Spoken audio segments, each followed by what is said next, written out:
Yoel pasal 2 ayat 28 firman Tuhan mengatakan demikian. Kemudian daripada itu akan terjadi bahwa aku akan mencurahkan rohku ke atas semua manusia.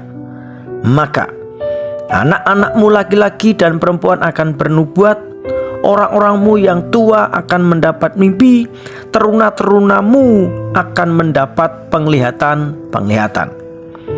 Suara Kehidupan edisi doa puasa Pentakosta hari ke-8 dengan tema pentingnya baptisan Roh Kudus. Nabi Yoel menubuatkan akan terjadinya baptisan Roh Kudus. Yoel pasal 2 ayat 28 sampai 30. Rasul Yohanes memperkenalkan pribadi pembaptis Roh Kudus. Matius 3 ayat 11. Apa pentingnya baptisan Roh Kudus? Sehingga tokoh Perjanjian Lama dan tokoh Perjanjian Baru ini berbicara mengenai baptisan Roh Kudus. Kebenaran yang pertama, pentingnya baptisan Roh Kudus adalah menolong pertumbuhan dalam kerohanian. Yohanes 16 ayat 13. Jadi pertumbuhan rohani sejati diprakarsai oleh Roh Kudus. Kebenaran yang kedua, pentingnya baptisan Roh Kudus adalah menolong untuk berani bersaksi. Kisah Para Rasul 2 ayat 14. Jadi keberanian bersaksi itu diprakarsai oleh Roh Kudus. Kebenaran yang ketiga, pentingnya baptisan Roh Kudus adalah menolong untuk menerima roh doa. Roma 8 ayat 26. Doa yang sejati itu diprakarsai oleh Roh Kudus. Kebenaran yang keempat, pentingnya dibaptis Roh Kudus menolong mengalami pembersihan dan pemurnian. Matius 3 ayat 11, aku membaptis kamu dengan air sebagai tanda pertobatan, tetapi ia yang datang kemudian daripadaku lebih berkuasa daripadaku, dan aku tidak layak melepaskan kasutnya.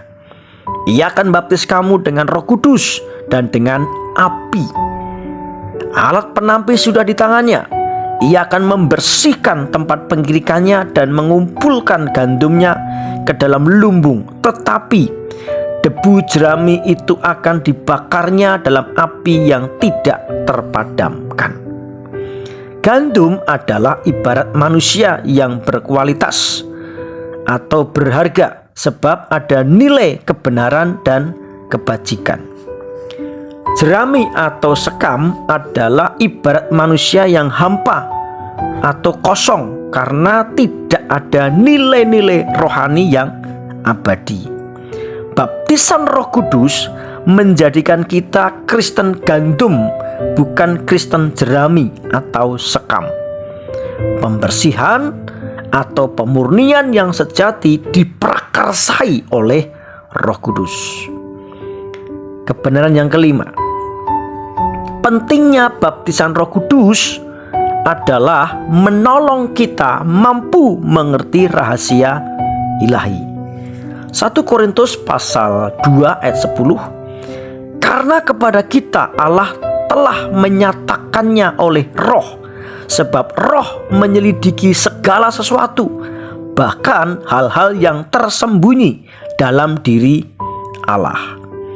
Benar, tidak ada satupun manusia yang mengerti rahasia ilahi. Tetapi bagi orang yang penuh Roh Kudus, Tuhan menyingkapkan dan tidak ada yang tersembunyi. Jadi penyingkapan misteri ilahi yang sejati itu diprakarsai oleh Roh Kudus. Kekasih Tuhan, mintalah kepenuhan Roh Kudus supaya kekristenan kita berkualitas. Hari ini saya mendeklarasikan, saatnya rendah hati mau dibersihkan dan dimurnikan supaya hidup kita semakin menjadi saksi. Tuhan Yesus memberkati.